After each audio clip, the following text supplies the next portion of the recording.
খবর পাইছি।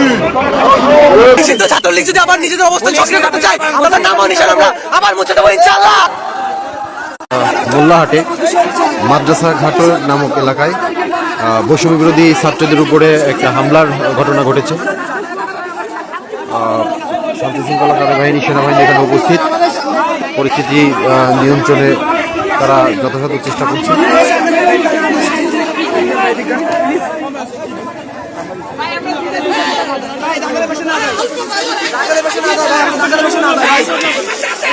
ভাই আমরা দাগের পেছনে না যাই।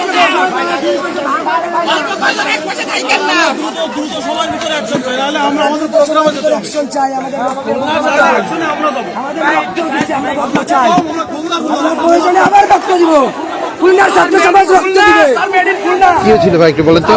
ভাই আমরা খুলনা থেকে আজকে আমাদের কেন্দ্রীয় প্রোগ্রাম ছিল, আমরা সেখানে যাচ্ছি।